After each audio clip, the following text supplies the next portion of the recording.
جب بھی میرے گھر بیٹا پیدا ہوتا تو وہ مرا ہوا پیدا ہوتا، اور یہ ہمارے ساتھ 4 دفعہ ہو چکا تھا۔ اور ایک دن اچانک ایک بچہ میری گاڑی سے ٹکرا گیا۔ میں فوراً اسے ہسپتال لے کر پہنچا، مگر اس وقت تو میرے ہوش فنا ہو گئے جب اس بچے کا ڈی این اے مجھ سے میچ کر گیا۔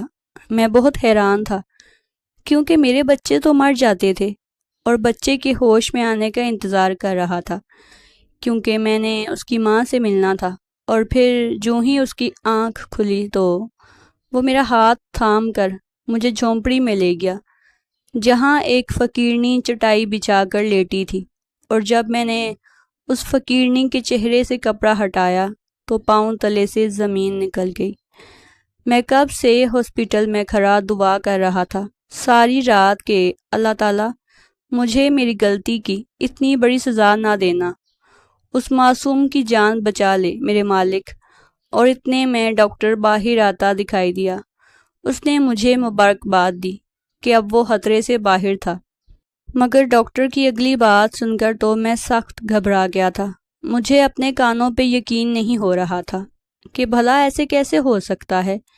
نہیں ڈاکٹر صاحب، آپ کو کوئی غلط فہمی ہوئی ہے، مگر جو رپورٹس انہوں نے میرے ہاتھ میں رکھی تھی وہ تو صاف بتا رہی تھی کہ وہ میرا ہی بچہ ہے۔ 10 سال پہلے کئی دنوں سے میں اس لڑکی کو دیکھا کرتا تھا۔ وہ ہمیشہ ایک وقت پہ اس گلی سے گزرا کرتی تھی جہاں میری رہائش تھی۔ میں اپنی تعلیم مکمل کرنے کے لیے شہر آیا ہوا تھا، اور یونیورسٹی کے ہاسٹل میں رہنے کے بجائے پرائیویٹ ہاسٹل میں رہائش پذیر کر رہا تھا، جہاں مجھے پرسکون ماحول بھی میسر تھا، اور جس طرح میرا لائف سٹائل تھا ویسی آسائشیں بھی میسر تھی۔ ایئر کنڈیشنر، ٹی وی، آرام دہ بستر، سب تھا۔ میں دن بھر یونیورسٹی میں گزار کے جب ہاسٹل واپس آتا تھا، اسی وقت میں نے سامنے والے بنگلے سے اس لڑکی کو نکلتے ہوئے دیکھا تھا، اور پہلی نظر میں ہی اس کو دل دے بیٹھا تھا۔ نہ جانے اس میں ایسی کیا بات تھی کہ مجھے ایک پل چین نہیں آ رہا تھا۔ میں نے اتنی حسین لڑکیاں دیکھی تھی جو ہر وقت میرے ارد گرد منڈلاتی رہتی تھی، مگر مجھے ان لڑکیوں میں کوئی دلچسپی نہ تھی۔ لیکن آج پہلی بار کسی کو دیکھ کے دل بےتاب ہوا جا رہا تھا۔ میں نے ایک دن اس کا پیچھا کرنے کا سوچا اور یونیورسٹی سے جلدی واپس آ گیا۔ میں بے چینی سے گلی میں منڈلانے لگا تھا۔ مجھے شرمندگی بھی ہو رہی تھی اپنی اس حرکت پر۔ آج تک میں نے کسی لڑکی کا اس طرح پیچھا نہ کیا تھا، مگر اب میں دل کے ہاتھوں مجبور ہو چکا تھا۔ سچ کہتے ہیں، محبت اچھوں کو پاگل بنا دیتی ہے۔ کچھ دیر بعد وہ گیٹ سے نکلتی دکھائی دی۔ زرد رنگ کے لباس میں اس کا گورا رنگ چمک رہا تھا۔ میں کچھ دور سے اس کے پیچھے جانے لگا۔ اس کے دوپٹے سے اس کے لمبے بالوں کی چوٹی دکھائی دے رہی تھی۔ وہ حسن کا مجسمہ تھی، لیکن اچانک ہی میں نے دیکھا وہ گلی سے نکلتے ہی ایک چھوٹے سے پارک کا گیٹ عبور کر گئی۔ میں بھی اس کے پیچھے وہیں چلا گیا۔ ایک سنگل بینچ پہ وہ بیٹھی، اپنے ہاتھوں کو چہرے پہ رکھ کے اچانک رونے لگ گئی۔ مجھے حیرت کا شدید جھٹکا لگا۔ آخر ایسی کیا بات تھی کہ وہ گھر سے باہر یہاں پارک میں بیٹھی رو رہی تھی؟ مجھ سے برداشت نہ ہوا۔ میں اس کے قریب گیا اور آخر کار پکار لیا، ایکسکیوز می مس۔ میری آواز پہ وہ چونکی اور چہرے سے ہاتھ ہٹا کر مجھے حیرت سے دیکھنے لگی۔ وہ یہ بھول چکی تھی کہ اس کا چہرہ آنسوؤں سے تر تھا۔ دیکھیں مس، میں آپ کا نام نہیں جانتا، پلیز آپ روئیں تو نہیں، میں نے جھجکتے ہوئے کہا اور اس کے پاس بیٹھ گیا۔ اب وہ جلدی جلدی اپنے آنسو صاف کرنے لگی۔ مجھے بیٹھتا دیکھ کر بولی، دیکھیں آپ دوسرے بینچ پہ جا کر بیٹھیں، وہاں بھی تو سارے خالی ہیں۔ اس نے بینچوں کی طرف اشارہ کیا تو میں مسکرایا۔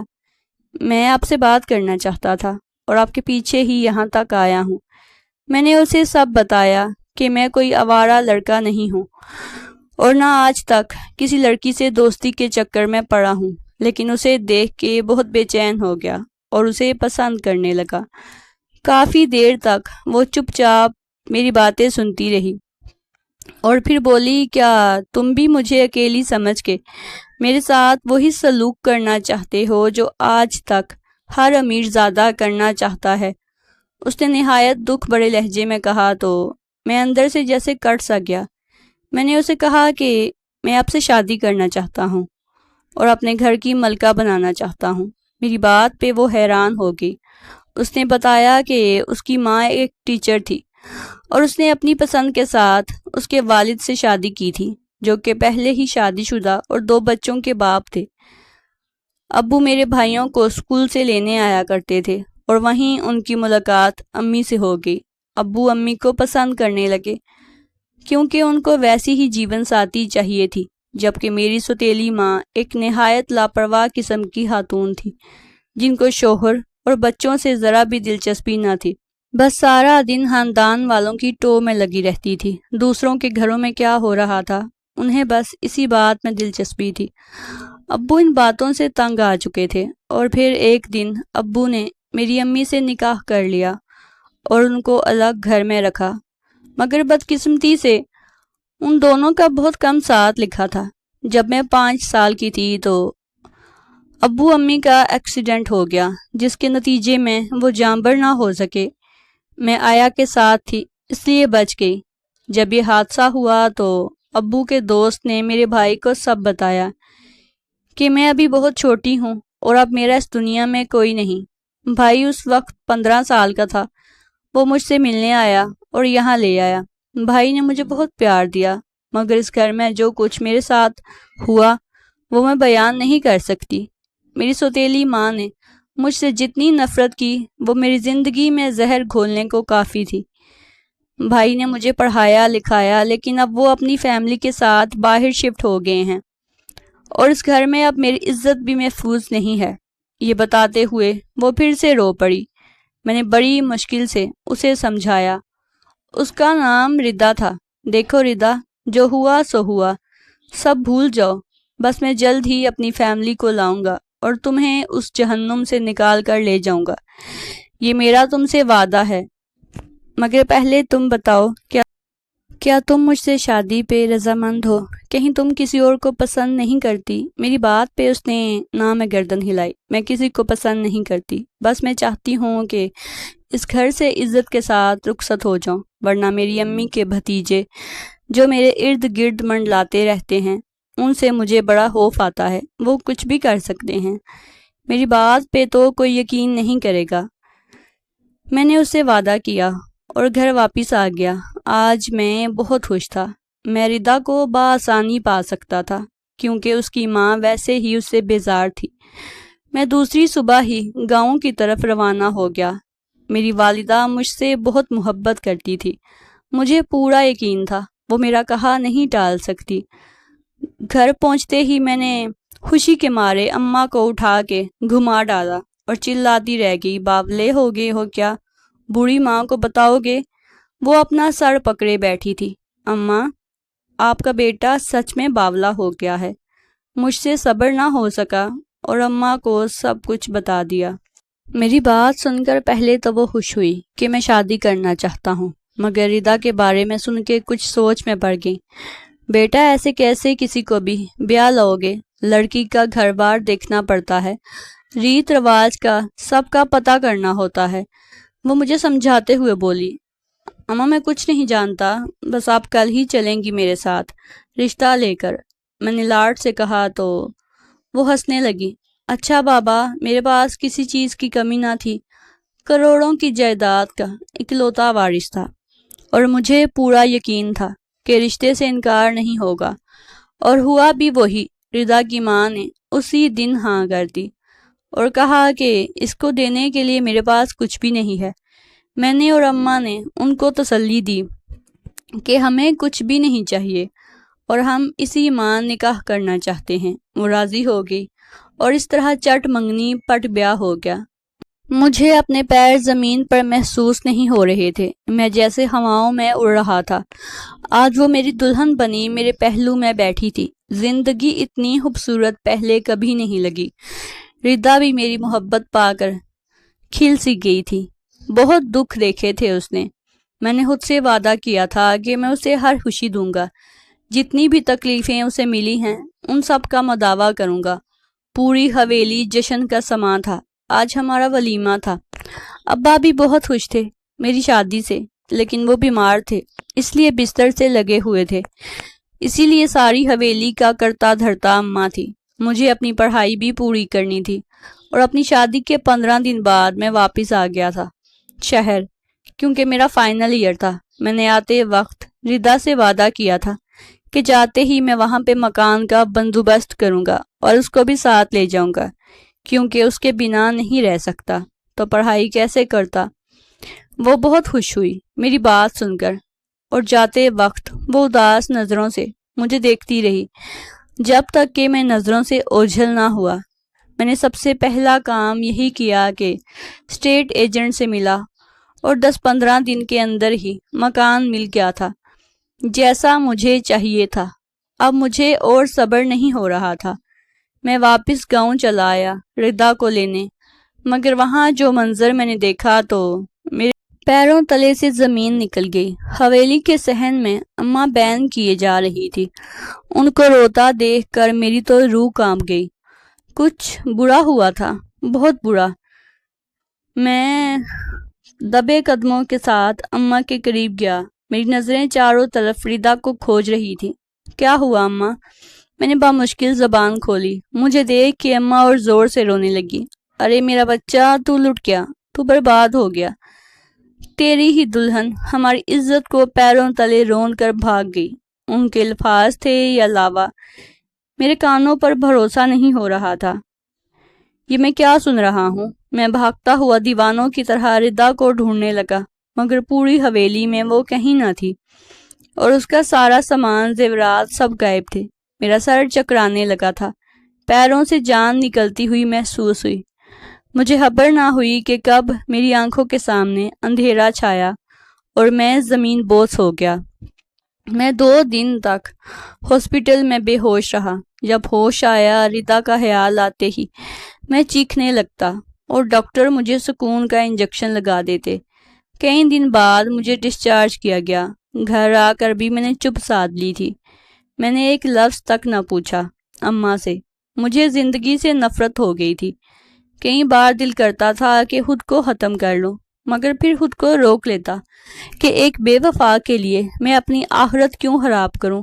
میں عیش و عشرت کی زندگی جینے والا لڑکا ہو کر بھی کسی برائی میں نہ پھنسا تھا، یہاں تک کہ کبھی سگریٹ تک کو ہاتھ نہیں لگایا تھا۔ میرے دوست ہر طرح کی برائی میں ملوث ہوتے تھے، لیکن میں ان سب کو منع کرتا تھا، اور میں ان سب سے الگ تھا۔ پھر بھی مجھے یہ صلہ ملا۔ میری شرافت میری محبت کے بدلے میں وہ میری عزت اور محبت کو روند کر چلی گئی کیا؟ اس نے صرف مجھے ایک سیڑھی کی طرح استعمال کیا تھا اپنے محبوب سے ملنے کے لیے۔ یہ خیال آتے ہی میرا سر پھٹنے لگتا۔ ردا کو گئے ہوئے پورا 1 سال ہو چکا تھا، اور اس کا کوئی اتا پتہ نہ چلا۔ میں نے ہر طرح سے اسے ڈھونڈنے کی کوشش کی، مگر اس سب کے دوران ابا بھی اس دنیا سے جا چکے تھے۔ اماں روز مجھے دوسری شادی کا کہتی رہی تھی، بیٹا کب تک تم اس کی یاد میں بیٹھے رہو گے؟ اب اپنا گھر بسا لو۔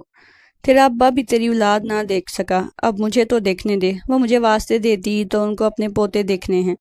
مرنے سے پہلے مجھے کوئی چاہ نہ تھی اپنا گھر بسانے کی، مگر اماں کی خوشی کے لیے میں رضامند ہو گیا۔ اب اماں خوشی سے نہال ہو رہی تھی۔ میری شادی میری ماموں کی بیٹی کے ساتھ طے پائی تھی۔ اماں نے بڑی دھوم دھام سے میری بارات سجائی تھی۔ میں بس بت بنا اپنی شادی میں شریک رہا۔ عائشہ بہت اچھی لڑکی تھی۔ اس نے آتے ہی میرا درد بانٹنے کا وعدہ کیا تھا۔ وہ میری خوشی کے لیے سب کرتی تھی۔ میں بھی اس کی دل جوئی کرنے لگا تھا۔ ردا کے کیے کی سزا اسے کیوں دوں؟ چند ماہ بعد ہی اس کے ساتھ سیٹ ہو چکا تھا۔ وہ جیسے ہی امید سے ہوئی، اماں نے پورے گاؤں میں مٹھائی تقسیم کی تھی۔ میں بھی خوش تھا، مگر یہ خوشی ہمیں راس نہ آئی۔ جس وقت ہم ہاسپٹل میں خوشخبری کا انتظار کر رہے تھے، اس وقت نرس نے بتایا کہ آپ کی بیوی کو مرا ہوا بیٹا پیدا ہوا ہے۔ یہ سنتے ہی اماں تو چکرا گئیں۔ بڑی مشکل سے میں نے ان کو سنبھالا۔ اماں اور عائشہ دونوں سوگ میں تھی۔ میں نے سمجھایا کہ اللہ تعالیٰ اور دے دے گا، فکر نہ کرو۔ وہ پھر سے امید سے ہو گئی، اور اس بار بھی مرا ہوا بچہ پیدا ہوا۔ اب تو جیسے یہی قسمت میں لکھا تھا۔ ہزار علاج کروانے کے باوجود عائشہ نے 4 مرتبہ مردہ بچے پیدا کیے۔ ہر بار گھر میں صفِ ماتم بچھ جاتا۔ میں بھی بہت دکھی تھا۔ 4 بیٹوں کی لاشیں جب میری گود میں دی گئیں تب ایسا لگا تھا جیسے کسی کی آ لگی ہے، جو مجھے ہر بچے جھولے میں سلانے کے بجائے مٹی میں دفنانے پڑتے ہیں۔ مگر قدرت کو یہی منظور تھا۔ میں نے عائشہ کو کہہ دیا تھا کہ بس اب اور نہیں سہا جاتا۔ 9 ماہ کی تکلیف اٹھا کر بھی تمہاری گود سونی ہی رہتی ہے، تو کیا فائدہ اس تکلیف کا؟ مجھے نہیں چاہیے اولاد۔ میری اس بات پہ وہ اور دکھی ہو گئی، لیکن اب اسے اور تکلیف نہیں دے سکتا تھا۔ اماں کو علم ہوا تو انہوں نے بھی ماتم کرنا شروع کر دیا کہ میری قسمت میں پوتے پالنا نہیں لکھا۔ کبھی کبھی تو وہ عائشہ کو قصوروار کہتی تھی۔ بھلا اس کا کیا قصور؟ ڈاکٹر نے صاف کہہ دیا تھا کہ کزن میرج کی وجہ سے آپ کے بچوں کے سر میں پانی آ جاتا ہے اور وہ پیٹ میں ہی ختم ہو جاتے ہیں۔ اگر وہ زندہ بھی بچ گئے تو شاید اب نارمل ہوں گے۔ اس کیس میں 100 میں سے 1 چانس ہوتا ہے کہ اولاد نارمل ہو۔ میں ڈاکٹر سے ہو کر واپس جا رہا تھا۔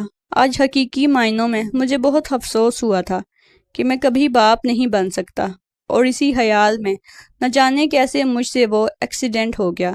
میں اندھا دھند کار روڈ پر دوڑا رہا تھا۔ میری کار کے آگے ایک بچہ آ گیا تھا جس کے ہاتھ میں کافی سارے پھول تھے، اور وہ پھول بیچنے نکلا تھا شاید، مگر میری غفلت کی وجہ سے میری کار سے ٹکرا گیا۔ یا اللہ میری مدد کر، اس بچے کو بچا لے۔ اس کا کافی خون بہہ گیا تھا۔ ہاسپٹل پہنچتے ہی میں اسے گود میں اٹھا کر بھاگا۔ اس کا خون میرے کپڑوں کو بھی رنگین کر گیا تھا۔ ڈاکٹر صاحب، خدا را اس بچے کو بچا لیں۔ میں نے ڈاکٹر کے سامنے ہاتھ جوڑے اور اس بچے کو لٹا کر کہا۔ ڈاکٹر نے جلدی سے بچے کو آپریشن تھیٹر میں شفٹ کر دیا اور علاج شروع کر دیا۔ میں کوریڈور میں پریشانی سے ٹہل رہا تھا کہ نرس بھاگتی ہوئی آئی۔ سر، او نیگیٹو بلڈ کا بندوبست کریں جلدی سے۔ ہمارے بلڈ بینک میں او نیگیٹو نہیں ہے اور یہ گروپ بہت مشکل سے ملتا ہے۔ میرا بلڈ گروپ او نیگیٹو ہے، میں نے جلدی سے کہا تو نرس نے سکون کا سانس لیا۔ بچے کو بلڈ مل چکا تھا لیکن اس کی حالت ابھی بھی نازک تھی۔ میں وہیں بیٹھا رہا۔ ڈاکٹر صاحب، پیسے کی فکر مت کیجیے گا۔ میں نے ڈاکٹر کو آتے دیکھا تو کہا، دیکھیں ہم نے ان کو ICU میں رکھا ہے اور کل ان کا آپریشن کرنا ہوگا صبح 9 بجے تک۔ اگر ان کی حالت اسٹیبل ہو جاتی ہے تو ہم آپریشن نہیں کریں گے، انہوں نے مزید تسلی دیتے ہوئے کہا تھا۔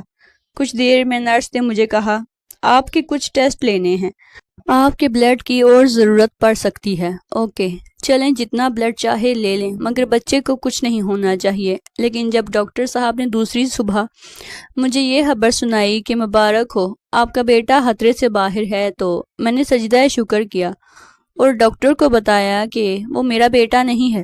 میری بات سن کر ڈاکٹر کہنے لگا کہ آپ مذاق کر رہے ہیں، ہمارے پاس ثبوت ہے کہ یہ آپ کا بیٹا ہے۔ کیا مطلب؟ میں حیران تھا۔ ڈاکٹر نے بتایا کہ ہم تو اسے آپ کا بیٹا ہی سمجھ رہے تھے اور اسی لیے آپ کے بلڈ سے ہمیں کچھ ٹیسٹ کرنے تھے تاکہ اگر آگے ضرورت پڑے تو کام آئیں، اور ہماری لیب کی ٹیم نے آپ کے DNA کا بھی ٹیسٹ کر لیا، جو کہ ہم نے نہیں کہا تھا، اور اس رپورٹ کے مطابق آپ ہی بچے کے والد ہیں۔ اور اگر آپ اس بات سے انکاری ہیں تو میں سخت حیران ہوں کہ آج تک میڈیکل سائنس میں ایسا ممکن ہی نہیں ہوا کہ کسی کا DNA اپنی اولاد یا والدین کے سوا کسی اور سے میچ کر جائے۔ میں بت بنا ڈاکٹر کی بات سن رہا تھا، اور یہ بات تو میں بھی جانتا تھا کہ DNA میچ ہونا ناممکن ہے، لیکن میں اچھے سے جانتا تھا یہ میرا بیٹا نہیں ہے۔ لیکن اب میں بہت زیادہ پریشان ہو چکا تھا۔ سمجھ میں نہیں آ رہا تھا یہ سب ہو کیا رہا ہے۔ 4 دن بعد بچے کو ڈسچارج کیا گیا۔ میں نے اس سے پوچھا کہ وہ کہاں رہتا ہے، تب اس نے اپنا پتہ بتایا۔ میں ڈھیروں پھل فروٹ لیے اس کے گھر تک گیا تھا۔ وہ ایک پرانی سی جھگی نما گھر میں رہتا تھا۔ اس نے بتایا کہ اس کی صرف ایک ماں ہے جو اس وقت گھر پہ اس کا انتظار کر رہی ہوگی، لیکن وہاں اس کی ماں نہیں تھی، وہاں تو اس کی ماں کی لاش پڑی تھی۔ میں جیسے ہی اس عورت کو جگانے اس کے قریب گیا تو میرے تو جیسے سر پہ آسمان ہی آ گرا تھا۔ وہ تو ردا تھی، وہ ہڈیوں کا ڈھانچہ بنی چٹائی پہ لیٹی ہوئی تھی اور اس کی سانسیں بند ہو چکی تھی، دل کی دھڑکن کہیں نہیں تھی۔ میں چلا اٹھا، ردا! اب مجھے یقین آ چکا تھا کہ یہ لڑکا میرا ہی بیٹا ہے۔ ردا کو دیکھ کر میں سب کچھ سمجھ چکا تھا، لیکن وہ اس طرح کیوں چلی گئی بنا کچھ کہے؟ میں نے ردا کی تدفین کروائی اور اس کے قدموں میں گر کے خوب رویا۔ اس کی حالت اس کی بے گناہی ثابت کر رہی تھی۔ مجھے معاف کر دو ردا، پلیز مجھے معاف کر دو، میں تو انسان کہلوانے کے لائق بھی نہیں۔ ردا کی جھگی سے اس کے سامان میں ایک خط بھی ملا تھا جس میں اس نے ساری حقیقت لکھی تھی۔ اس نے بتایا تھا کہ جس رات میں نے اپنے آنے کی خبر دی تھی، اسی رات تمہاری اماں نے ہمارے خاص ملازم کو حکم دیا کہ ردا کو بے ہوش کر کے کہیں بھی لے جاؤ اور اس کو اتنی دور لے جاؤ کہ آئندہ وہ یہاں کا رخ نہ کرے۔ لیکن ملازم کو اس پر ترس آ گیا کہ وہ اسے اپنے گھر لے آیا اور وہاں اسے رہنے کو جھگی میں جگہ دلوائی تھی، اور نہایت مشکل وقت میں اس نے آصف کو جنم دیا اور پیٹ پالنے کے لیے پھول بیچنے لگی۔ اور پھر اس رات آصف میری کار کے آگے آ گیا۔ اس بیچاری ماں نے اپنے بچے کو بہت ڈھونڈا اور اسی کے دکھ میں اس کی دھڑکنیں اس کا ساتھ چھوڑ گئیں۔ میں نے اماں سے پوچھا تھا کہ کیا یہ سب سچ ہے؟ تب وہ زور زور سے چلانے لگی، ہاں ہاں یہ سچ ہے، اور مجھے بد دعا لگی ہے ردا کی۔ میں چاہتی تھی کہ میں اپنی بھتیجی سے تیری شادی کرواؤں، مگر وہ بھی منحوس نکلی۔ اب وہ زور زور سے چھاتی پیٹ رہی تھی اور چپلوں سے خود کو مسلسل مار رہی تھی۔ اماں کی ذہنی حالت پہلے ہی خراب ہو چکی تھی، اب تو بالکل ہی ہوش سے بیگانہ ہو چکی تھی۔ میں نے آصف کو فی الحال ان سب چیزوں سے دور رکھا ہوا تھا۔ پہلے ہی اس کی طبیعت خراب تھی، لیکن جیسے ہی عائشہ کو علم ہوا تو وہ بضد ہو گئی کہ مجھے آصف چاہیے، اب وہ میرا بیٹا ہے۔ اس کی ایک ماں مر گئی تو کیا ہوا، اب میں اس کی ماں بنوں گی۔ اللہ نے میری سن لی، میری تکلیف کے بدلے میں مجھے پلا پلایا بیٹا دے دیا۔ اس کی تو خوشی کا کوئی ٹھکانہ نہ تھا، اور میں سوچ رہا تھا کہ کیا خوشیوں پہ ردا کا کوئی حق نہ تھا۔ اس کی ماں نے تو پھر بھی 5 سال خوشیاں دیکھی تھی، مگر ردا نے تو 15 دن بھی خوشی نہ دیکھی۔ میں اپنی ظالم ماں کو کیا کہتا، وہ تو اب پاگل ہو چکی تھی۔ میں کتنا بے وقوف تھا نا کہ ایک عورت کی چال نہ سمجھ سکا۔